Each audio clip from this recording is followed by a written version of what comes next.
ان الحمد للہ نحمده ونستعینه ونستغفره ونعوذ باللہ من شرور انفسنا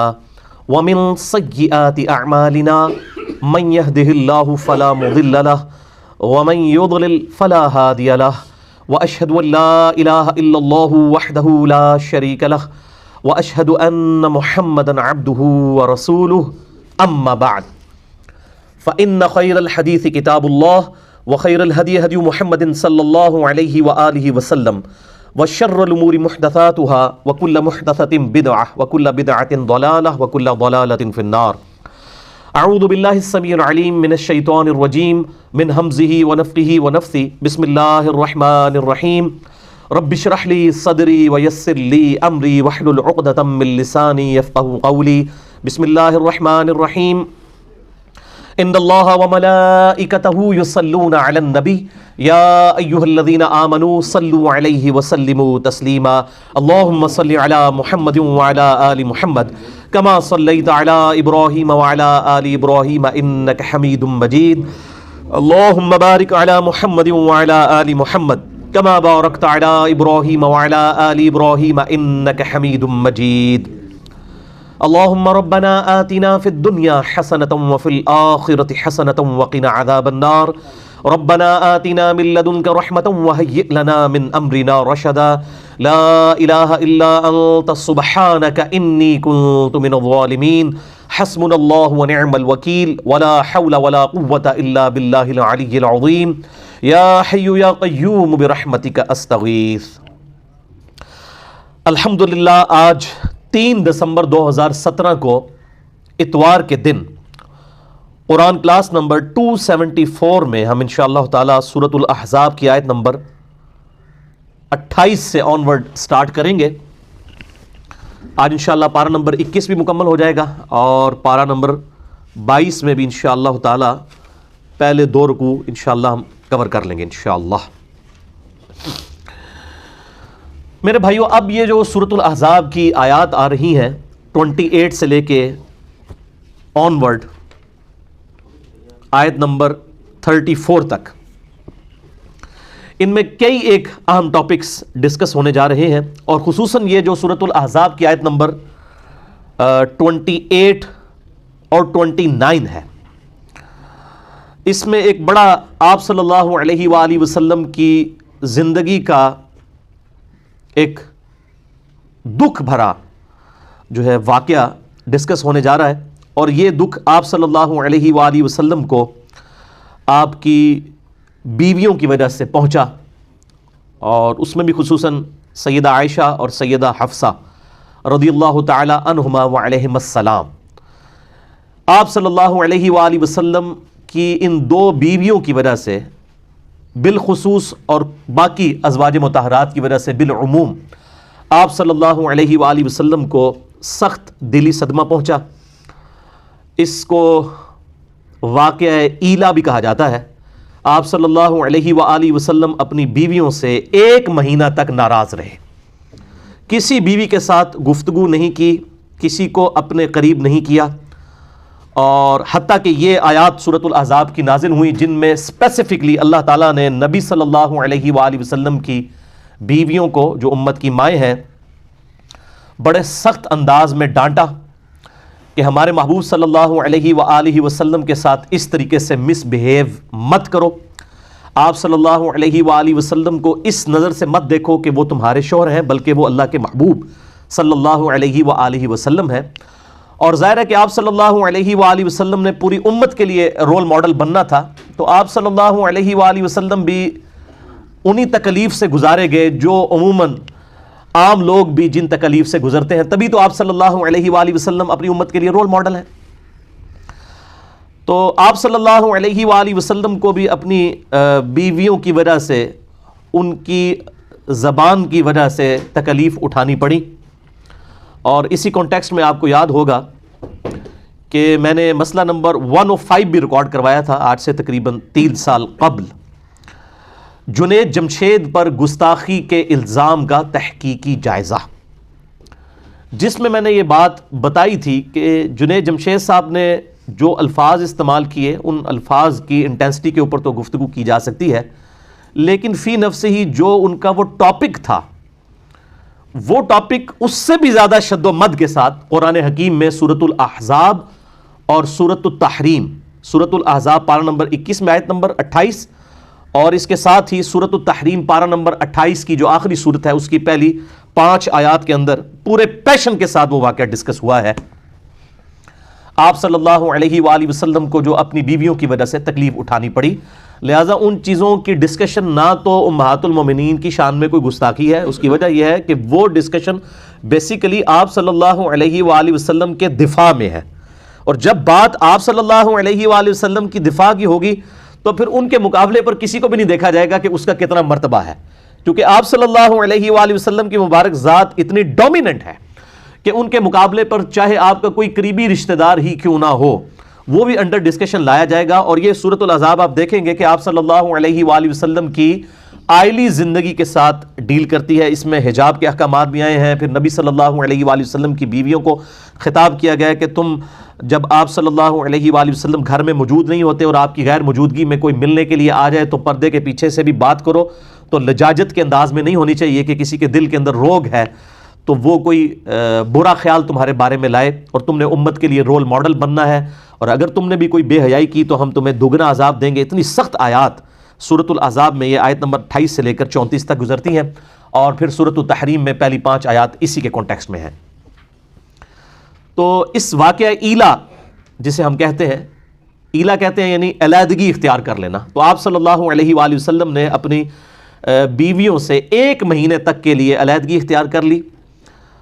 اور اس کی پوری ڈیٹیل جو ہے وہ صحیح بخاری اور صحیح مسلم کے اندر موجود ہے، جو میں نے مسئلہ نمبر 105 میں ڈیٹیل کے ساتھ ریکارڈ کروائی ہے،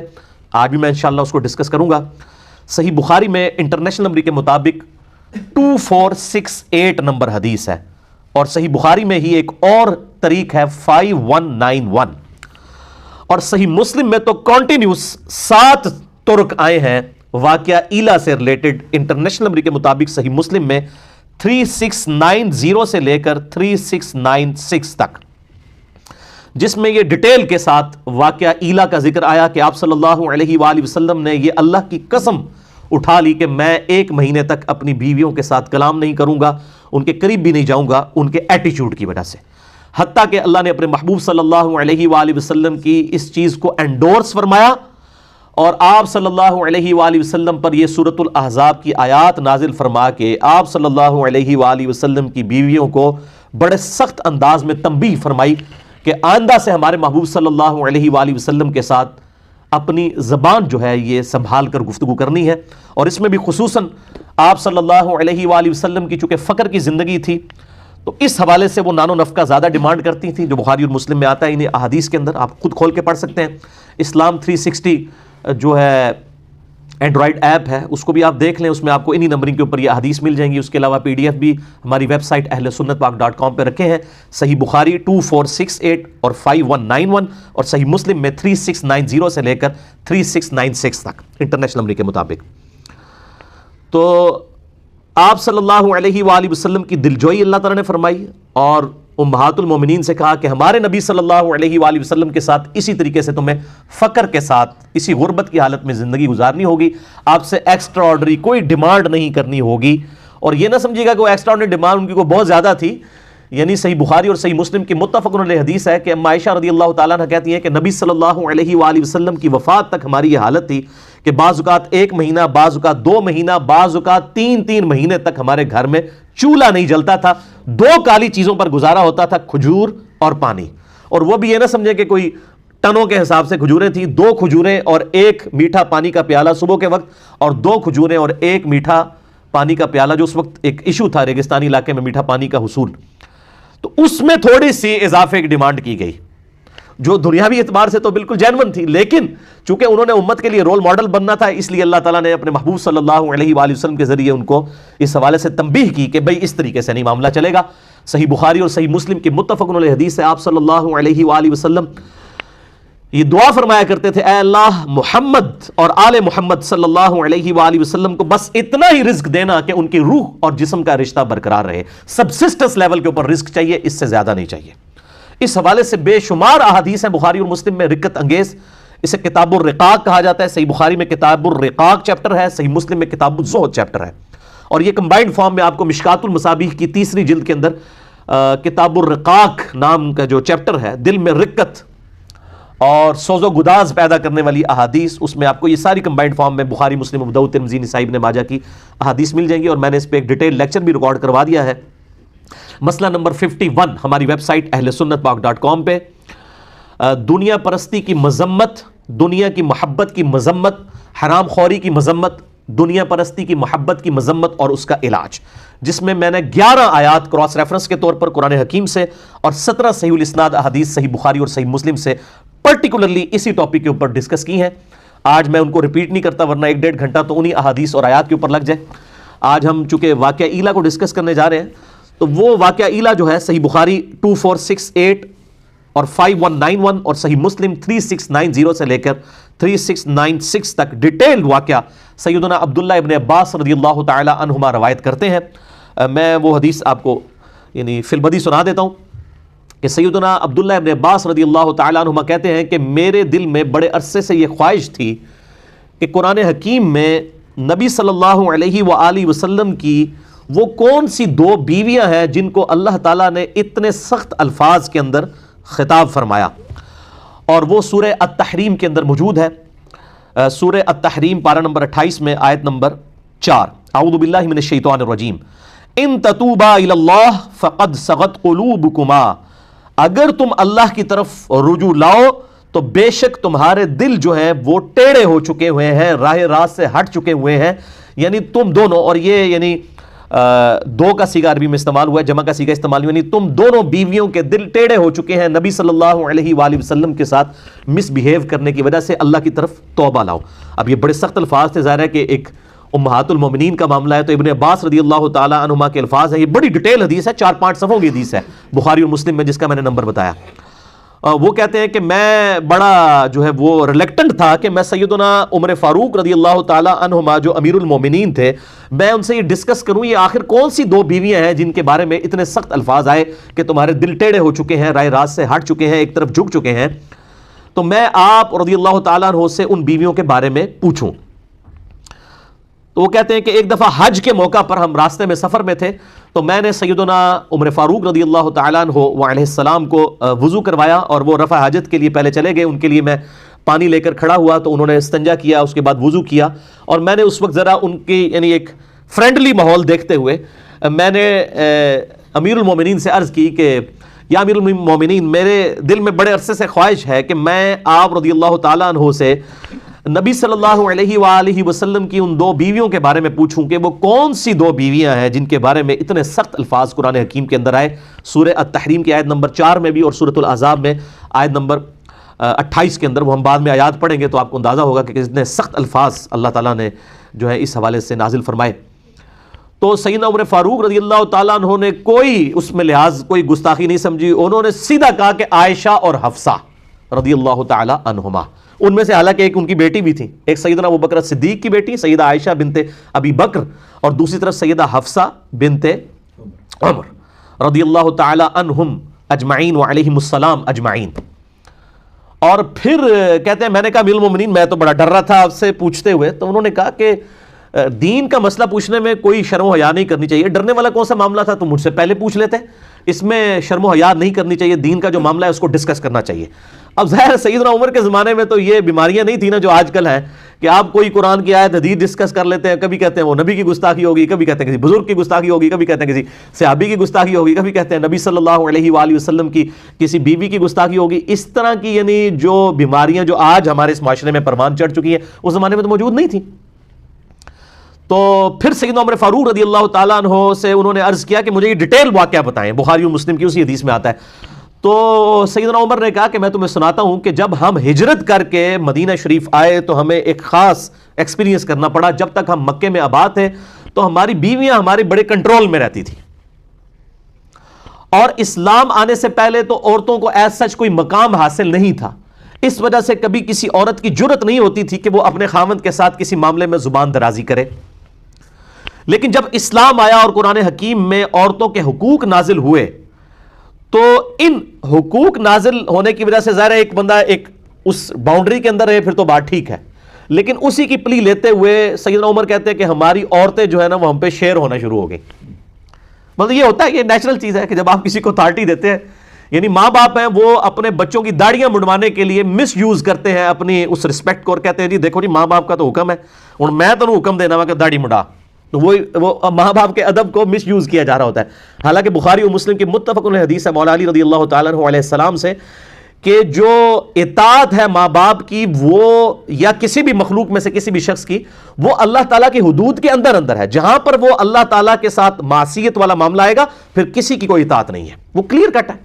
اور یہ کوئی راکٹ سائنس نہیں ہے. یہ جو حدیث ہے بخاری اور مسلم کی کہ تم میں سے کوئی شخص اس وقت تک مومن ہی نہیں ہو سکتا جب تک کہ میں اسے اس کے ماں باپ اولاد سب لوگوں سے بڑھ کر عزیز نہ ہو جاؤں. تو اس کا کیا مطلب ہے؟ صرف نعرے مارنا نہیں، مراد یہ کہ ماں باپ اولاد سب لوگ ایک طرف کھڑے ہوں، دوسری طرف نبی صلی اللہ علیہ وآلہ وسلم کا حکم ہو، آپ کی تابعداری ہو، تو اس کو ٹاپ پرائورٹی اللہ اور اس کے محبوب صلی اللہ علیہ وآلہ وسلم کی ذات ہونی چاہیے. تو سیدنا عمر کہتے ہیں کہ پھر ہماری بیویاں جو ہے وہ ہم پہ شیر ہونا شروع ہو گئی، حتیٰ کہ جب ہم ہجرت کر کے مدینہ آئے تو مدینہ میں جو انصار کی عورتیں ہیں وہ پہلے ہی اپنے خاوندوں کے اوپر غالب تھیں. پھر ہماری بیویوں نے بھی جب ان کو دیکھنا شروع کیا تو ان کو ہور، جنہوں کہتے ہیں نا پنجابی، اللہ شیری ہو گئی، اور وہ ہمارے ساتھ یہ معاملہ کرنا شروع ہو گئی. پھر سیدنا عمر کہتے ہیں کہ ایک دن ایسا ہوا کہ میری بیوی نے ایک مسئلے میں میرے ساتھ زبان درازی کی، تو میں نے اسے ڈانٹا کہ تیری کیا جرت ہے کہ تو میرے ساتھ اس لہجے میں بات کر رہی ہے. تو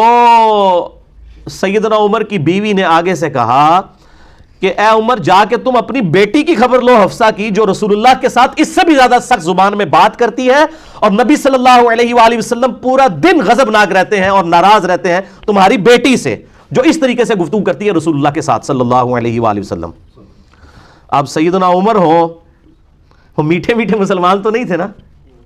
وہ تو بالکل اسٹریٹ فارورڈ مسلمان تھے. انہوں نے کہا سیدھی تیسی یہ کیسے ہو سکتا ہے؟ سیدنا عمر فاروق رضی اللہ تعالیٰ عنہ اسی ٹائم گھر سے نکلے اور اپنی بیٹی حفصہ کے پاس گئے اور کہا کہ میں نے تیرے بارے میں ایسی بات سنی ہے، کیا تو واقعی نبی صلی اللہ علیہ وآلہ وسلم کے ساتھ اس طریقے سے گفتگو کرتی ہے؟ انہوں نے کہا ہاں میں کرتی ہوں. دوسری روایت میں آتا ہے کہ انہوں نے پکڑ کے ان کا گلا دبانا شروع کر دیا اور مارنا شروع کر دیا. اور بخاری مسلم میں الفاظ آتے ہیں کہ جب سیدنا ابو بکر تک یہ بات پہنچے تو انہوں نے سیدہ عائشہ کا گلا دبایا اور ان کو مارا پیٹا ان کے گھر جا کے. حالانکہ ایک طرف امہات المومنین والا بھی رشتہ ہے، دوسری طرف بیٹی بھی ہے، لیکن نبی صلی اللہ علیہ وآلہ وسلم کی حمیت میں سیدنا ابو بکر عمر رضی اللہ تعالی عنہما نے ان سے اوپر کسی کو نہیں جانا آپ صلی اللہ علیہ وآلہ وسلم کی مبارک ذات سے. پھر سیدہ حفصہ کے ساتھ جب یہ معاملہ ہوا، پھر سیدنا عمر جو ہیں وہ سیدہ عائشہ کے پاس گئے، ان کو بھی جا کے ڈانٹا. سیدہ عائشہ نے کہا کہ جا کے اپنی بیٹی کی خبر لو، تم میرے پاس کس کیپیسٹی میں آئے ہو تم. تو پھر سیدہ ام سلمہ کے پاس چلے گئے جو امہات المومنین میں سے سینئر تھیں اور آخر میں فوت ہوئی ہیں 64 ہجری میں، واقعہ کربلا کے بھی 3 سال کے بعد. ام سلمہ کے پاس جب گئے تو سیدنا عمر فاروق رضی اللہ تعالی عنہ کو ام سلمہ نے کہا کہ بھئی تم کس کیپیسٹی میں نبی کی بیویوں کو جا کے گھر میں جا کے سمجھا رہے ہو، یہ تمہارا کام بنتا ہے. تو سیدنا عمر کہتے ہیں کہ ام سلمہ نے مجھے اتنا ڈانٹا اس معاملے میں کہ نبی صلی اللہ علیہ وسلم کے گھر کے معاملات میں تمہیں دخل دینے کی کیا ضرورت ہے، کہ مجھے اس چیز کا احساس ہوا کہ واقعی میں نے کوئی غلط کام کیا ہے. پھر کہتے ہیں کہ میں اس کے بعد گھر آیا تو کچھ ہی دیر کے بعد میرا ایک دوست میرے پاس آیا، اس نے دروازہ کھٹکھٹایا اور اس نے کہا کہ جی بہت بری خبر لے کے آیا ہوں. تو سیدنا عمر فاروق رضی اللہ تعالیٰ عنہ کہتے ہیں کہ ان دنوں ہمیں جو غسان کا بادشاہ تھا عیسائی، اس کی طرف سے حملے کا ڈر تھا مدینہ شریف پہ. تو میں سمجھا شاید غسانی بادشاہ جو ہے وہ اپنی فوجوں کے ساتھ حملہ آور ہو گیا. تو میں نے کہا کہ کیا وہ غسانی بادشاہ آ گیا؟ انہوں نے کہا نہیں، نبی صلی اللہ علیہ وآلہ وسلم نے اپنی بیویوں کو طلاق دے دی ہے. تو سیدنا عمر نے کہا ستیہ ناس ہو حفصہ کا، اور اس طریقے سے وہ تو بڑے غصے ہوئے. انہوں نے اتنے سخت لفظ استعمال کیے کہ مجھے تو پہلے ہی ڈر تھا کہ یہ جس طریقے سے نبی صلی اللہ علیہ وآلہ وسلم سے ضرورت سے زیادہ نان و نفقہ ڈیمانڈ کرتی ہیں اور آپ صلی اللہ علیہ وآلہ وسلم کے ساتھ زبان والا معاملہ کرتی ہیں، تو یہ تو بڑا سخت معاملہ ہو جائے گا. تو انہوں نے کہا میں تو حفصہ ہلاک ہو گئی. سیدنا عمر فاروق رضی اللہ تعالیٰ عنہ وہاں سے نکلے اور سیدہ حفصہ کے پاس پہنچے. وہاں پہ سیدنا ابوبکر صدیق بھی کھڑے ہوئے تھے اور لوگ زارو قطار اس معاملے میں پریشان تھے، رو رہے تھے، اور کہ بھئی نبی صلی اللہ علیہ وسلم اپنی بیویوں سے الگ ہو گئے. آپ صلی اللہ علیہ وسلم اپنے گھر کی جو اوپر والی چھت ہے اس کے اوپر جا کے بیٹھ گئے. اور سیدنا عمر فاروق رضی اللہ تعالیٰ عنہ اسی طرق میں آتا ہے طریق میں صحیح مسلم کے کہ جا کے انہوں نے یعنی سیدہ حفصہ کو بھی مارا اور سیدنا ابوبکر صدیق نے جا کے سیدہ عائشہ کو مارا کہ تم نے اس طریقے سے حرکت کیوں کی ہے، اور پھر سیدنا عمر جو ہے اجازت لے کے نبی صلی اللہ علیہ وسلم کی خدمت میں حاضر ہوئے، سیڑھیاں چڑھ کے اوپر گئے اور انہوں نے جو گھر کا نقشہ کھینچا ہے، یقین کریں انسان کی آنکھوں میں آنسو آ جاتے ہیں۔ گھر میں کوئی بھی چیز نہیں سوائے ایک چمڑے کا تکیہ جس کے اندر کھجور کے جو ہے وہ پتے بھرے ہوئے ہیں، اور آپ صلی اللہ علیہ وسلم نے ایک تہمت پہنی ہوئی ہے، اوپر بھی کوئی چادر نہیں ہے، نہ کوئی قمیض ہے، اور ایک کھجور کی چھال کے اوپر آپ صلی اللہ علیہ وسلم لیٹے ہوئے ہیں، آپ کے جسم مبارک کے اوپر بھی جو ہے وہ اس کھجور کی چھال کے نشان ہیں۔ اور سیدنا عمر نے دیکھ کے رونا شروع کر دیا اور کہا یا رسول اللہ صلی اللہ علیہ وسلم، یہ دنیا کے بادشاہ جو ہیں کیسر و کسرا جو ہیں وہ اتنے بڑے مزے لوٹ رہے ہیں اور آپ اللہ کے نبی ہو کے اس حالت میں۔ تو سیدنا عمر سے آپ صلی اللہ علیہ وسلم نے فرمایا کہ عمر، لگتا ہے کہ دنیا کی حقیقت تم پہ ابھی تک نہیں کھلی، کیا تم اس بات پر راضی نہیں ہو کہ کیسر و کسرا دنیا کے مزے لوٹیں اور ہم آخرت کی سعادت؟ بس یہ آخری حصہ ہی ہماری حدیث کی کتابوں میں لکھا جاتا ہے، یہ پوری حدیث اس طرح ہے بخاری اور مسلم کی۔ بہرحال پھر انہوں نے، سیدنا عمر کہتے ہیں کہ نبی صلی اللہ علیہ وآلہ وسلم انتہائی غمناک تھے، تو میں نے کوشش کی کہ میں کوئی ایسی بات کروں کہ آپ کو ہنساؤں۔ تو پھر کہتے ہیں کہ میں نے آپ صلی اللہ علیہ وآلہ وسلم سے وہ سارا قصہ بیان کیا، اور میں نے کہا یا رسول اللہ دیکھیں، جب تک ہم مکے کے اندر تھے ہماری بیویوں کی جرت نہیں ہوتی تھی کہ ہمارے ساتھ زبان درازی کریں، جب ہم مدینے میں آئے ہیں اور یہاں پہ بھی انصار کی عورتوں کو دیکھ کے ہماری بیویاں بھی مطلب وہ اس طریقے سے زبان درازی کرنا شروع ہو گئی ہیں، اور یہ نبی صلی اللہ علیہ وسلم یہ جب باتیں سنی تو آپ صلی اللہ علیہ وسلم ہلکے سے مسکرائے، یعنی ان کی ان باتوں کی وجہ سے کہ بھئی یہ تو ریئلٹی بیان کر رہا ہے، ایسا ہی ہوا ہے۔ اور پھر اسی طریقے سے پھر انہوں نے بتایا کہ میں نے تو اس طرح کیا حفصہ کے ساتھ، اور پھر میں جو وہ ام سلمہ کے پاس گیا تو ام سلمہ نے مجھے کہا کہ تجھے کیا ضرورت تھی نبی کے گھر میں دخل دینے کی؟ تو پھر سیدنا عمر کہتے ہیں کہ مجھے بڑی شرمندگی ہوئی، تو اس بات پہ بھی نبی صلی اللہ علیہ وآلہ وسلم بڑے مسکرائے کہ شرمندگی اس بات پہ کہ میں نے اپنی بیٹی کو کیوں مارا جا کے، یعنی نبی صلی اللہ علیہ وسلم اس بات پہ مسکرائے کہ یعنی نبی صلی اللہ علیہ وسلم کی مبارک یعنی عزت کا اس قدر سیدنا عمر کو خیال ہے کہ انہوں نے اپنی بیٹی کو مارا، اور پھر مارنے کے بعد، حالانکہ مارنا باپ اپنی بیٹی کو مار رہا تھا، لیکن اس کے بعد ان کو اس چیز کا احساس ہوا کہ مجھے یہ کام نہیں کرنا چاہیے تھا۔ نبی صلی اللہ علیہ وآلہ وسلم نے بعض معاملات کے اندر جو ہے وہ مطلب مسکراہٹ کا اظہار فرمایا اور ساتھ ساتھ اپنا سر مبارک بھی ہلایا۔ پھر یہ ساری تمہید بنا کے نبی صلی اللہ علیہ وآلہ وسلم سے سیدنا عمر نے پوچھا یا رسول اللہ صلی اللہ علیہ وآلہ وسلم، کیا آپ نے اپنی بیویوں کو طلاق دے دی ہے؟ تو آپ صلی اللہ علیہ وآلہ وسلم نے فرمایا کہ میں نے طلاق نہیں دی ہے، میں نے ان سے علیحدگی اختیار کر لی ہے 1 مہینے کے لیے، اور وہ 1 مہینے تک کے لیے پھر آپ صلی اللہ علیہ وآلہ وسلم نے علیحدگی اختیار کی، حتیٰ کہ پھر سورۃ الاحزاب کی یہ آیت نمبر 28 اور 29 نازل ہوئیں، سورہ التحریم کی آیات نازل ہوئیں، جن کے اندر کیٹاگوریکل مینشن کر دیا گیا کہ اگر ہمارے محبوب صلی اللہ علیہ وآلہ وسلم کے ساتھ تم رہنا چاہتی ہو تو یہ بات یاد رکھو کہ اسی طریقے سے فقر کی زندگی گزارنی ہوگی، اور اسی طریقے سے تم نے امت کے لیے رول ماڈل بننا ہے۔ ایسا نہ ہو کہ تم نبی صلی اللہ علیہ وآلہ وسلم کے ساتھ مس بیہیو کرو، یہ بالکل نہیں ہونا چاہیے، اور اگر تم اس طریقے سے گزارا نہیں کرنا چاہتی ہو تو ہم اپنے نبی کو یہ اختیار دیتے ہیں کہ وہ تمہیں طلاق دے کے فارغ کر دے۔ اللہ تعالیٰ اپنے نبی کو تم سے بہتر بیویاں عطا فرمائے گا، تم سے زیادہ عبادت گزار ہوں گی، روزے رکھنے والیاں ہوں گی، اور ذکر کرنے والیاں ہوں گی، کنواریاں بھی ہوں گی، اور بیوہ بھی ہوں گی، اس طرح کے سارے الفاظ میں انشاءاللہ کراس ریفرنس کے طور پہ آیات سورہ التحریم کی بھی کور کرتا ہوں۔ اور اس طریقے سے پھر نبی صلی اللہ علیہ وآلہ وسلم 29 دن جب مکمل ہوئے تو آپ صلی اللہ علیہ وآلہ وسلم اپنے گھر کی چھت سے نیچے اترے، اور پھر آپ صلی اللہ علیہ وسلم سیدہ عائشہ کے پاس آئے اور کہا کہ یہ اللہ تعالیٰ نے قرآن میں آیات نازل فرمائی ہے کہ چاہو تو میرے ساتھ رہو، ادروائز میں تمہیں آزاد کرتا ہوں، طلاق دیتا ہوں، تم چلی جاؤ۔ تو سیدہ عائشہ نے کہا کہ میرے ماں باپ آپ پہ قربان، یہ کیسے ہو سکتا ہے کہ میں آپ کے مقابلے پر دنیا کو اختیار کروں، میں اللہ، اس کا رسول اور آخرت کا گھر چاہتی ہوں۔ اور پھر آپ صلی اللہ علیہ وآلہ وسلم نے سیدہ حفصہ کے سامنے بھی یہ معاملہ رکھا، اور پھر کہا کہ اپنے ماں باپ سے مشورہ کر لو، لیکن انہوں نے کہا ہم نے مشورہ کیا کرنا ہے، ہم اللہ اور اس کا رسول اور آخرت کا گھر چاہتی ہیں۔ یہی الفاظ قرآن حکیم کے اندر موجود ہیں جو آفر دی گئی تھی۔ تو یہ میرے بھائیوں پورے کا پورا واقعہ تھا، اسے واقعہ ایلا کہا جاتا ہے۔ یہ آپ صلی اللہ علیہ وآلہ وسلم کی زندگی کا بڑا اہم ترین واقعہ ہے، اور اس کی امپورٹنس کا اندازہ آپ اس چیز سے لگائیں کہ اللہ تعالیٰ نے اس واقعے کو قرآن میں ڈسکس کیا ہے۔ احادیث میں تو اس کی ڈیٹیلز آئیں، لیکن اس کا بلو پرنٹ، ابتدائی خاکہ قرآن کے اندر من و عن اسی طریقے سے موجود ہے۔ اور یہ بڑا حیران کن معاملہ ہے کہ اللہ تعالیٰ نے اپنے محبوب صلی اللہ علیہ وآلہ وسلم کی عزت اور توقیر کی خاطر بالکل اس چیز کا خیال نہیں کیا کہ آپ کی بیویاں قیامت تک ڈسکس ہوں گی، اس حوالے سے کہ جو انہوں نے نبی صلی اللہ علیہ وآلہ وسلم کے ساتھ اس طریقے سے زبان کے معاملے میں احتیاط نہیں کی۔ اللہ تعالیٰ نے اس چیز کا خیال نہیں فرمایا، کیونکہ آپ صلی اللہ علیہ وآلہ وسلم امت کے لیے رول ماڈل ہیں۔ آپ صلی اللہ علیہ وآلہ وسلم کی بیویاں امت کی عورتوں کے لیے رول ماڈل ہیں، آپ صلی اللہ علیہ وآلہ وسلم کی بیٹیاں امت کی عورتوں کے لیے رول ماڈل ہیں، لہٰذا وہ اسی طریقے سے ڈسکس ہوں گی اور قیامت تک ڈسکس ہوں گی۔ لیکن ہمارے ہاں آپ کو پتہ ہے کہ خاص مکتبہ فکر ہے جن کو بچپن سے یہ پٹی پڑھا دی گئی ہے کہ آپ نے کوئی بھی بات اس طریقے سے کی جس میں انبیاء کرام علیہ السلام یا صحابہ کرام علیہ رضوان یا امہات المومنین کے بارے میں جو اللہ تعالیٰ نے قرآن حکیم میں ڈسکشن کی ہے، ان کی کمزوریوں کے بارے میں اس کو ڈسکس کرنا گستاخی شمار کیا جائے گا۔ میرا خیال ہے یہ عقیدہ پروپیگیٹ کرنا اور اس کو بیان کرنا بذات خود ہی کفر کے کیٹیگری میں لے جائے گا، کیونکہ are you trying to teach your God, کیا اپنے خدا کو آپ یہ ٹیچ کرنا چاہتے ہیں کہ قرآن حکیم میں یہ آیات کیوں نازل فرمائی؟ یہ بڑا خطرناک معاملہ ہے۔ اسی لیے میں اکثر یہ کہا کرتا ہوں کہ وہ خدا اور وہ اللہ جو انڈیا پاکستان بنگلہ دیش کے علماء نے اپنی پبلک کو جس کا تعارف کروایا ہے وہ خدا اور ہے، اور جو خدا قرآن اور سنت کے اندر جس کا کریکٹر آیا ہے، جس کا کردار آیا ہے، جس کی پرسنالٹی آئی ہے اللہ اور اس کے محبوب صلی اللہ علیہ وآلہ وسلم کی، وہ بالکل اور ہے۔ اسی لیے وہ جب ہم کوئی بات کتاب و سنت سے کہتے ہیں سیدھا آج تک سنی نہیں،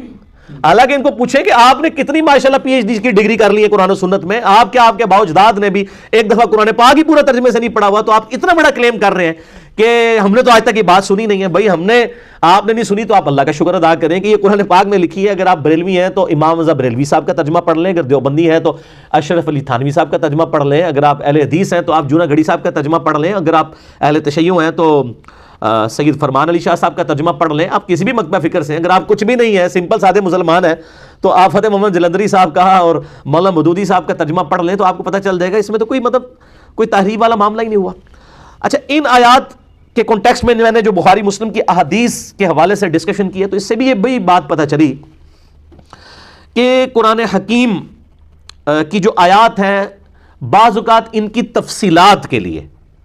احادیث کا سہارا لینے کی ضرورت پڑتی ہے، تفصیلات کے لیے، احکامات کو سمجھنے کے لیے نہیں، جسٹ تفصیلات کے لیے۔ وہ تفصیلات نہ بھی ہوں تب بھی قرآن حکیم اپنے اعتبار سے ایک مکمل کتاب ہے۔ قرآن حکیم میں تو فائنل ڈیسیژن آیا نا کہ نبی کی بیوی ایسا نہیں کرنا،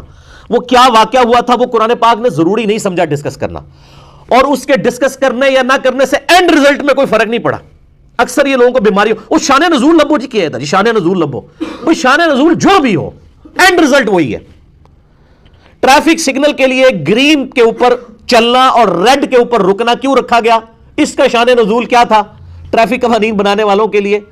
یہ ایک انٹرسٹ کی بات ہو سکتی ہے کہ جی گرین رنگ جو ہے اچھا لگتا ہے، گرینری اچھی لگتی ہے، ریڈ کلر جو ہے وہ بلڈ کی نشانی ہے، یہ خطرے کی نشانی ہے، شاید یہ وجہ ہو، لیکن یہ وجہ کچھ بھی ہو، اینڈ ریزلٹ یہ ہے کہ ریڈ کے اوپر رکنا ہے، گرین پہ چلنا ہے۔ اینڈ ریزلٹ کبھی چینج ہوگا نہیں۔ اسی طریقے سے قرآن حکیم کی آیات کا جو اینڈ ریزلٹ جو آیا ہے اس کے شان نزول سے اس کے اینڈ ریزلٹ پہ کوئی فرق نہیں پڑتا۔ اس لیے میں نے مسئلہ نمبر 154 ریکارڈ کروایا تھا کہ قرآن حکیم اپنے شان نزول کا محتاج نہیں ہے، البتہ ایکسپلینیشن کے لیے، اس کی ایک ڈیٹیلز کے لیے، ایک انٹرسٹ کے طور پہ، بس زیادہ زیادہ انٹرسٹ، وہ انٹرسٹ کوئی رکھتا ہے نہیں رکھتا ہے، اینڈ ریزلٹ قرآن حکیم کا وہی ہے، قرآن حکیم محتاج نہیں ہے۔ بہرحال اس کی تفصیلات کے لیے سنت کی ضرورت پڑتی ہے جو صحیح الاسناد احادیث کے ساتھ یا تواتر کے ساتھ ٹرانسفر ہوئی ہے، اور ظاہر ہے کہ وہ مطلب اس کی وجہ سے ہمیں پوری ایک سمجھ لیں کہ سٹارٹ سے لے کے اینڈ تک باتیں سمجھ آ جاتی ہیں، اور پھر ساتھ ہی ساتھ ان گمراہیوں کا دروازہ بھی بند ہو جاتا ہے سنت کی برکت سے، کہ بعض لوگ جو قرآن حکیم میں اپنے مطلب کی باتیں انجیکٹ کرنے کی کوشش کرتے ہیں، حالانکہ میں اللہ کے فضل سے علا وجہ بصیرت قرآن حکیم سے ہی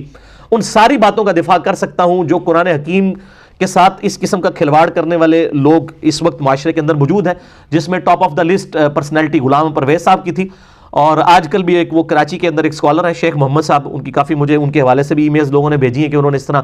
جو ہے وہ دیوبند کے ایک مفتی کے ساتھ جو ہے وہ ڈیبیٹ کی، وہ 3 گھنٹے کی ڈیبیٹ میں نے کم از کم 2 دفعہ تو دیکھی ہے ڈیٹیل کے ساتھ،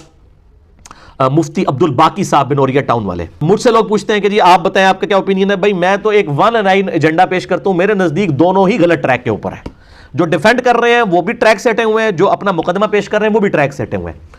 باقی رہا ان کے اوپر لیکچرز ریکارڈ کروانا اور ایک ایک چیز کو ڈسکس کرنا، تو سب سے پہلے تو وہ علماء جو مطلب آگے تعارف کرواتے ہیں کہ ہم نے جی پی ایچ ڈی کی ہے، اتنا سامنے قرآن پہ لگایا ہے، اور ان کو اس طریقے سے وہ بندہ بے عزت کرتا ہے ایک عام آدمی جس نے قرآن کے اوپر تحقیق کی ہے، تو اب یہ علماء کے لیے لمحہ فکری ہے نا کہ وہ کیوں بے عزت ہو رہے ہیں ان لوگوں کے ہاتھوں،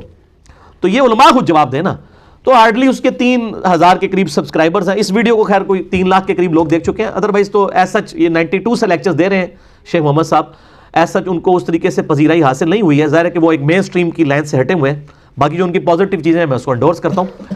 لیکن مجھ سے لوگ کہہ رہے تھے تو میں ابھی مجھے اچانک اس کے حوالے سے یاد آ گیا, تو ضرورت نہیں ہے سچ اس اعتبار سے ڈیٹیل کے ساتھ چیزیں ریکارڈ کروانے کی. کئی چیزیں بالکل واضح ہوتی ہیں, وہ پتہ چل جاتی ہیں.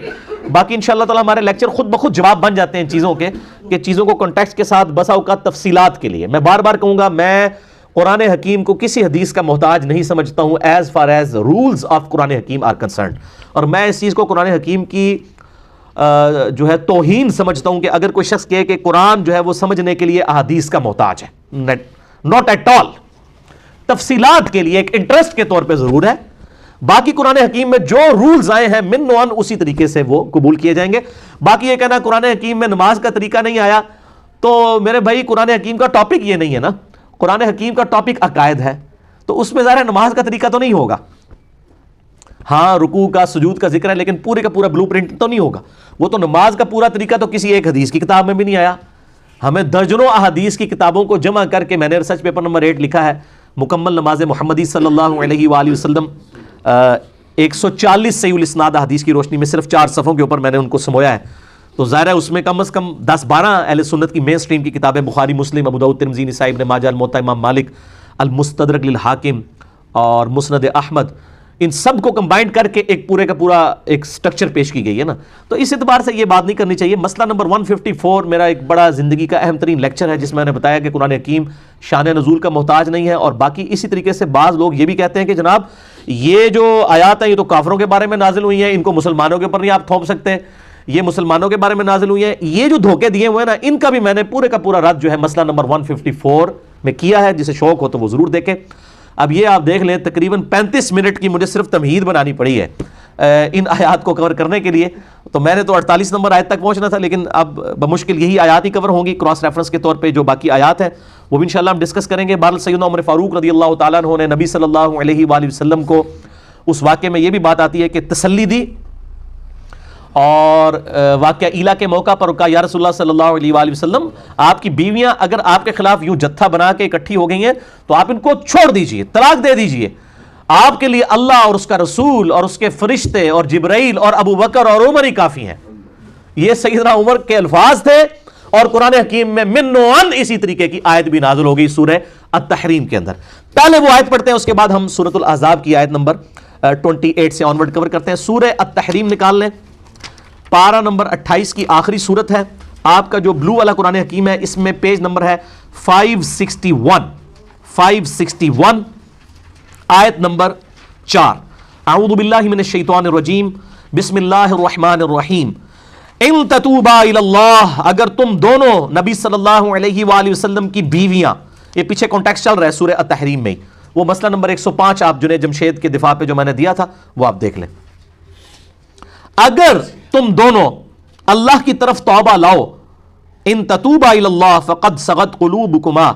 تو بے شک تمہارے دل تو ایک طرف جھک چکے ہیں, ٹیڑے ہو چکے ہیں, تم نبی صلی اللہ علیہ وآلہ وسلم کے معاملے میں ایک خاص راستے سے ہٹ چکی ہو. وَإِن تَوَاهَرَ عَلَيْهِ,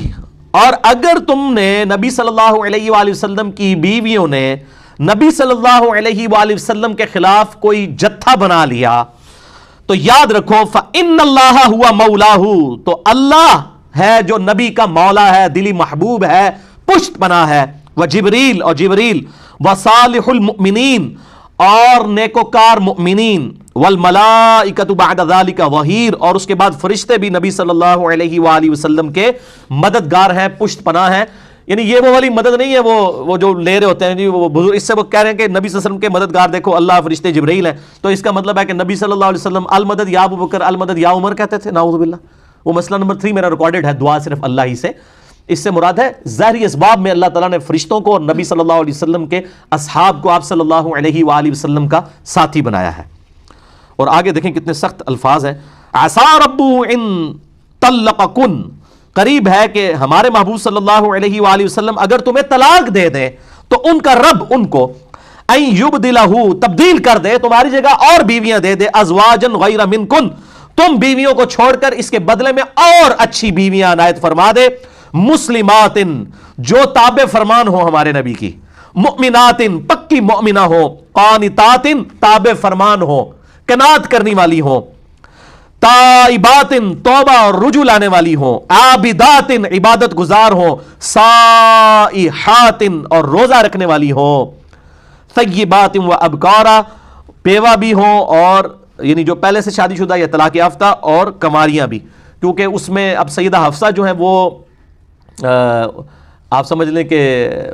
کنواری نہیں تھیں اور سیدہ عائشہ کنواری تھیں، دونوں کو اس حوالے سے ایڈریس کر دیا گیا۔ اب یہ دیکھیں کتنے سخت الفاظ آئے ہیں، اور اللہ تعالیٰ نے یعنی نبی صلی اللہ علیہ وآلہ وسلم کے معاملے میں کس قدر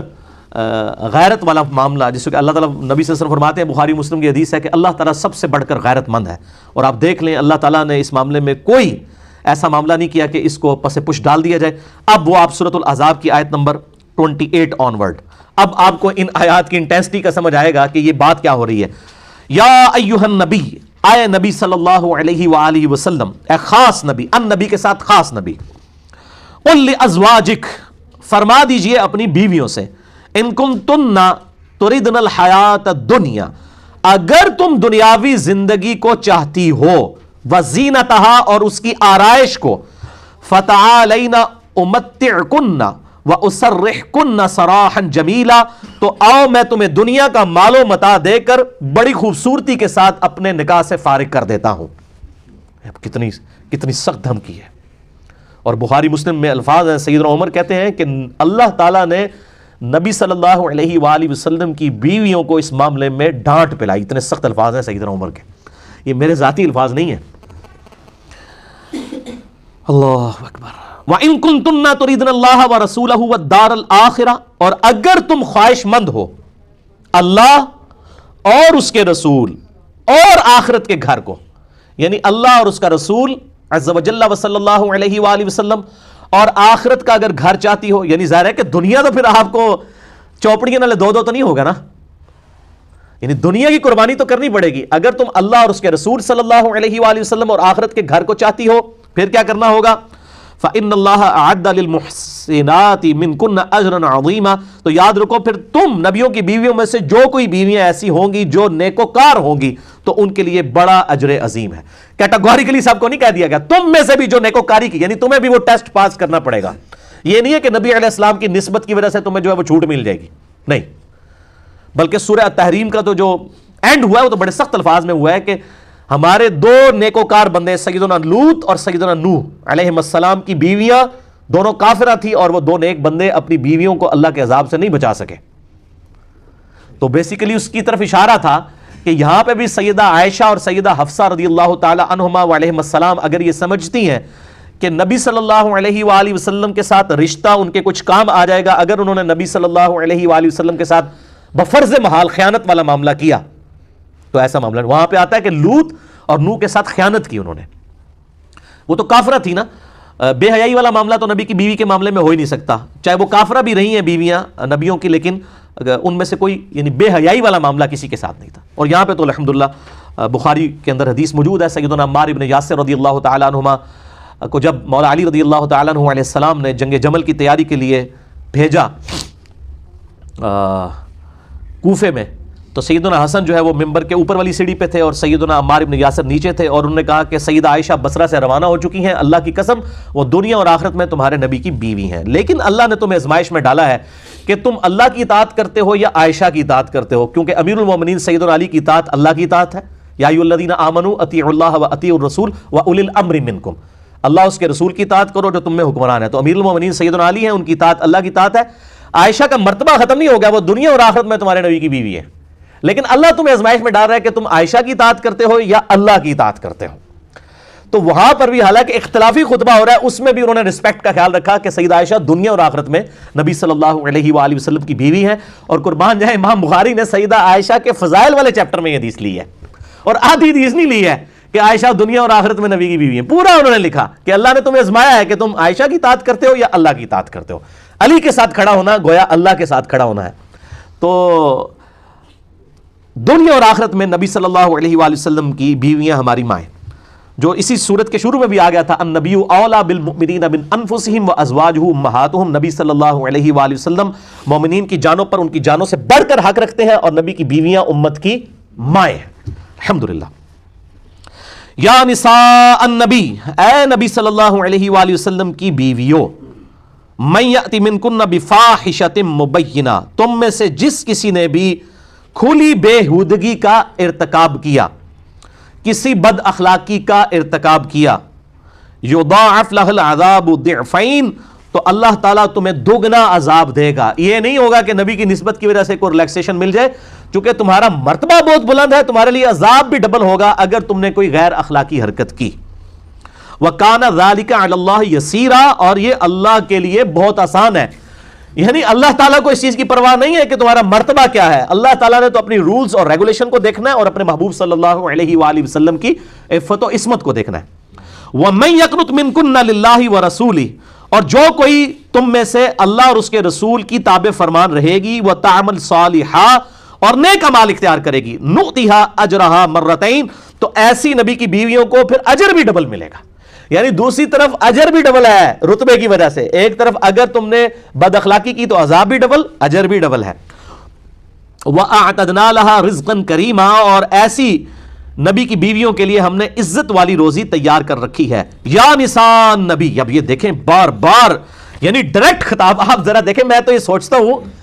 کہ جب نبی صلی اللہ علیہ وسلم کی بیویوں کو اللہ خطاب کر کے یہ بات کر رہا ہے، اور جب یہ آیات نازل ہو کے سیدہ عائشہ اور حفصہ کے سامنے حضور نے تلاوت کی ہوں گی، ان کی کیا حالت ہوئی ہوگی۔ آپ کو اگر ڈائریکٹ آپ کو مخاطب کر کے کہا جائے اور وہ اللہ تعالیٰ مخاطب کر رہا اور اتنے سخت الفاظ میں، یقین کریں بندے کو تو کئی دنوں تک نیند ہی نہ پڑے کہ کیا ہم سے غلطی ہو گئی ہے۔ یہ دیکھیں بار بار یا نساء نبی کی بیویوں، ڈائریکٹ اللہ تعالیٰ خود خطاب فرما رہے ہیں، حضور کے ذریعے نہیں، خود ڈائریکٹ۔ یا نساء نبی، اے نبی کی بیویوں، لستن کاحد من النساء، تم جو ہو کسی عام عورتوں کی طرح کوئی عورت نہیں ہو۔ ان اتقیتن فلا تخضعن بالقول، اگر تم پرہیزگاری اختیار کرو تو مت بات کیا کرو نرمی کے ساتھ۔ فیطمع الذی فی قلبہ مرض وقلن قولا معروفا، کہ جس کے دل میں مرض ہے وہ کوئی لالچ لے آئے، یعنی نبی کی غیر موجودگی میں اگر آپ کا کوئی صحابی پردے میں آتا ہے تو ان کے ساتھ لجاجت کے ساتھ گفتگو نہ کرو بلکہ سخت انداز میں۔ اسی لیے میرا یہ موقف ہے کہ ڈاکٹر فرحت ہاشمی کی جو گفتگو کا سٹائل ہے وہ ایسا سٹائل ہے کہ جو ایک عورت مرد کے سامنے نہیں گفتگو کر سکتی۔ مجھ سے لوگ اکثر پوچھ رہے ہوتے ہیں تو میں ان کی بڑی عزت کرتا ہوں، میں سمجھتا ہوں وہ اکیلی عورت جو ہے مجاہدہ عورت ہے، اور ان کے خاوند کے ساتھ بھی میری کافی لمبی ڈسکشن بھی ہوئی، ہمارے آفس کے قریب ہی ان کا الہدا انٹرنیشنل کا وہ بنا ہوا ہے آفس بھی۔ تو عورتیں ضرور سنیں کیونکہ ان کا جو انداز ہے نا، اس انداز میں عورت کو اجازت نہیں کہ مرد کے ساتھ گفتگو کرے، تو مرد پھر ان کے لیکچر، ان کے ہسبینڈ کے لیکچر سنیں، اور کئی اسکالرز ہیں، ڈاکٹر اسرار صاحب ہیں اور لوگ ہیں، ان کے لیکچر سن لیے جائیں۔ تو جس کے دل میں مرض ہے وہ کوئی اس معاملے میں معاملہ نہ کرے۔ وَقَرْنَ فِي بُيُوتِكُنَّ، اور اپنے گھروں میں ٹھہری رہو۔ وَلَا تَبَرَّجْنَ تَبَرُّجَ الْجَاهِلِيَّةِ الْأُولَى، اور اپنی خوبصورتی کی آرائش اس طرح نہ کرو جس طرح زمانہ جاہلیت میں کیا کرتی تھی، یعنی اس زمانے میں جب پردے کے احکام نازل ہونے سے پہلے کی بات ہے۔ اب یہ پردے کے احکام سورۃ النور اور سورۃ الاحزاب میں، یہ آیات آلریڈی میں پردے کے کانٹیکسٹ میں کور کر چکا ہوں، اور پردے کے اوپر اور عورتوں کے سارے مسائل سے ریلیٹڈ، پردے سے ریلیٹڈ ہو، ان کی نماز کا مسئلہ ہو، ان کی اقامت کا، قربانی کا، اور ٹائنیز ڈیٹیل تک آپ سمجھ لیں سینکڑوں ٹاپکس کو میں نے 2 گھنٹے کے اندر کور کیا ہے۔ مسئلہ نمبر 161B عورتوں کے حجاب کے اوپر، اور 161A پارٹ جو تھا غض بصر کے اوپر تھا، آنکھوں کی حفاظت کے اوپر، اور میں نے بخاری اور مسلم کی جتنی احادیث ہیں اور اس کے علاوہ باقی کتابوں کی الحمدللہ اس میں کور کی ہیں، اور کراس ریفرنس کے طور پہ سورۃ النور، سورۃ الاحزاب کی ساری آیات پردے کے حوالے سے اور نظروں کی حفاظت کے حوالے سے، بے حیائی کے کانٹیکسٹ میں، اور یہ ویلنٹائن ڈے والا جو بغیرتی والا معاملہ ہے، یہ سب کی سب چیزوں کے رد میں نے ساری الحمدللہ ڈیٹیل گفتگو کی ہے، آج میں اس ڈیٹیل میں نہیں جاؤں گا۔ وَقَرْنَ فِي بُيُوتِكُنَّ وَلَا تَبَرَّجْنَ تَبَرُّجَ الْجَاهِلِيَّةِ الْأُولَى وَأَقِمْنَ الصَّلَاةَ، اور نماز قائم رکھو، وَآتِينَ الزَّكَاةَ، اور زکوٰۃ دیتی رہو، وَأَطِعْنَ اللَّهَ وَرَسُولَهُ، اور اطاعت کرو اللہ اور اس کے رسول کی۔ إِنَّمَا يُرِيدُ اللَّهُ لِيُذْهِبَ عَنْكُمُ الرِّجْسَ أَهْلَ الْبَيْتِ وَيُطَهِّرَكُمْ تَطْهِيرًا، اللہ تو صرف یہی چاہتا ہے اے نبی کے گھر والوں کہ تم سے ہر طرح کی ناپاکی دور کر دے اور تمہیں خوب صاف ستھرا کر دے۔ اسے آیت تطہیر بھی کہتے ہیں، اس کو میں انشاءاللہ بعد میں ڈیٹیل سے ڈسکس کرتا ہوں، پہلے اگلی آیت بھی اسی کانٹیکسٹ میں وہ کور کر لیں۔ وَاذْكُرْنَ مَا يُتْلَى فِي بُيُوتِكُنَّ مِنْ آيَاتِ اللَّهِ وَالْحِكْمَةِ، اور یاد رکھو اللہ کی ان آیات کو جو تمہارے گھروں میں صبح و شام روزانہ پڑھی جاتی ہیں، اللہ کی آیات اور حکمت والی باتیں، یعنی تمہارے گھروں کے اندر قرآن نازل ہو رہا ہے ہمارے محبوب صلی اللہ علیہ وآلہ وسلم کے ذریعے۔ تمہارے گھروں میں کوئی تمہارا سٹیٹس کتنا اعلیٰ ہے۔ ان اللہ کان لطیفا خبیرا، بے شک اللہ تعالی لطف فرمانے والا ہے اور باخبر ہے۔ الحمدللہ۔ یہ آیت نمبر 34 تک ہماری یہ واقعہ ایلا کے حوالے سے آیات کور ہوئی۔ کراس ریفرنس کے طور پہ میں نے سورۃ التحریم کو بھی کور کر دی۔ یہ آیت تطہیر کہلاتی ہے، طہارت والی آیت۔ اس کانٹیکسٹ میں ان آیات کے کانٹیکسٹ سے بالکل واضح کلیئر ہو گیا کہ تعویل خاص کے اعتبار سے تو یہ آیات پرٹیکولرلی نبی صلی اللہ علیہ وآلہ وسلم کی بیویوں اور آپ کے اہل بیت کو خطاب تھا، گھر والوں کو۔ ظاہر ہے گھر والوں میں بیویاں تو آتی ہیں، تو اس معاملے میں اہل سنت اور اہل تشیع میں ایک ایکسٹریم رویہ آ گیا۔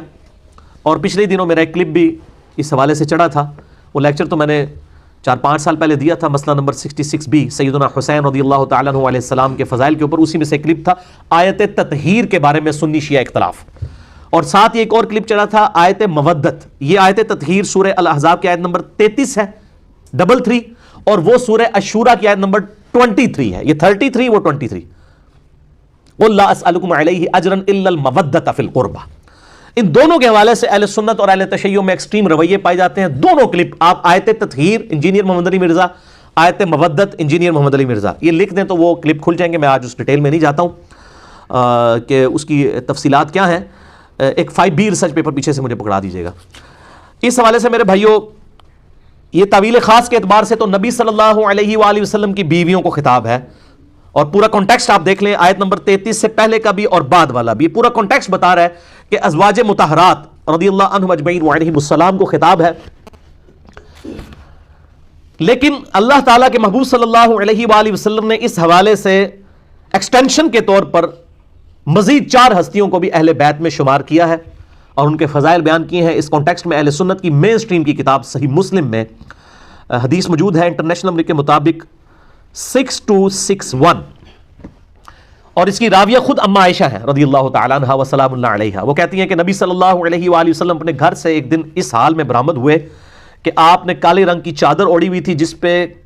جو اونٹ کے کجاوے ہیں ان کی ہنڈیوں کی شکل کی جو ہے وہ بنی ہوئی تھی امیجز۔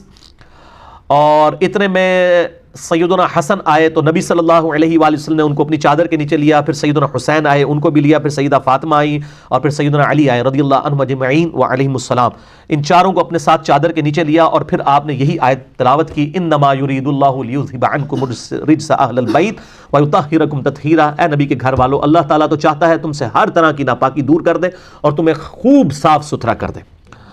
اور اسی طریقے سے انٹرنیشنل نمبر کے مطابق جو غدیر خم کی حدیث ہے، 4 طریق صحیح مسلم کے اندر آئے ہیں، 6225 6225 سے 6228 تک۔ اس کے علاوہ بھی 8 طریق میں نے جمع کیے ہیں۔ اپنا جو ریسرچ پیپر ہے میرا، ریسرچ پیپر نمبر 5B، واقعہ کربلا کا حقیقی پس منظر، 72 صحیح الاسناد احادیث کی روشنی میں، اور یہ 72 کے ٹائٹل سے میں نے اہل سنت کی مین سٹریم کی کتابوں سے 200 احادیث جمع کی ہیں، جس میں میں نے سنی شیعہ کنفلکٹ کے حوالے سے جو اہل سنت کا مقدمہ پیش کیا ہے، اہل سنت فرقے کا نہیں، اہل سنت کے منہج کا، اور نہ اس میں اہل سنت کا لحاظ کیا گیا ہے، نہ اہل تشیع کا۔ جو بالکل حق بات ہے وہ بتا دی گئی ہے، اور یہ ہماری ویب سائٹ کے اوپر آپ ریسرچ پیپرز میں سے 5B ڈاؤن لوڈ کر سکتے ہیں، اور لیکچر کے اینڈ پہ بھی آپ کو اس کی ہارڈ کاپی سب کو مل جائیں گی۔ ہزاروں کی تعداد میں ہم چھاپتے ہیں۔ اس میں 33 نمبر غدیر خم کی حدیث کے 8 طرق، اور میرا غدیر خم کے اوپر ایک ڈیٹیل لیکچر بھی ہے، مسئلہ نمبر 156۔ بلکہ آپ یوٹیوب پہ جا کے غدیر خم کمپلیٹ حدیث لکھیں تو سب سے پہلے میری کلپس کھلتے ہیں، لاکھوں لوگ دیکھ چکے ہیں، میں نے سارے طریق ڈسکس کیے ہیں۔ اور اس میں ایک اور حدیث جو ہے صحیح مسلم کے اندر ہی موجود ہے کہ جب آیت مباہلہ نازل ہوئی سورہ آل عمران کی آیت نمبر 61 کہ عیسائی نجران کے عیسائیوں کے ساتھ جب مباہلے والا معاملہ ہوا تو آپ صلی اللہ علیہ وآلہ وسلم سیدنا حسن حسین سیدہ فاطمہ اور سیدنا علی کو لے کر آئے اور کہا کہ اللہم ہؤلاء اہل بیتی، اے اللہ یہ میرے اہل بیت ہیں۔ تو وہ اہل بیت والا معاملہ، وہ چادر والی حدیث وہاں پر بھی ہے، یہاں پر بھی ہے۔ اس کے علاوہ بھی اس حدیث کے کئی ایک طرق موجود ہیں، وہ میں نے اس کے اندر کور کیے ہیں۔ جس سے شوق ہو تو یہ 5B ریسرچ پیپر پڑھ کے دیکھ لے، اور میرا جو لیکچر ہے مسئلہ نمبر 156 وہ بھی دیکھ سکتے ہیں آپ۔ غدیر خم کے اوپر بھی جو میرا کلپ ہے وہ آپ دیکھ سکتے ہیں۔ اللہ تعالیٰ سے جو دعا ہے، جو حق بات میں نے کہی، اللہ تعالیٰ ہمارے دلوں میں راسخ فرمائے۔ اگر جذبات میں میرے منہ سے کوئی غلط بات نکل گئی تو اللہ تعالیٰ ہمارے دلوں سے ہی معاف کر دے، ہمیں کتاب و سنت کی تعلیمات پر عمل کر کے دوسرے بھائیوں تک پہنچانے کی توفیق عطا فرمائے۔ سبحانک اللہم و بحمدک، اشہد ان لا الہ الا انت، استغفرک و اتوب الیک، وما علینا الا البلاغ المبین۔ جزاکم اللہ خیرا۔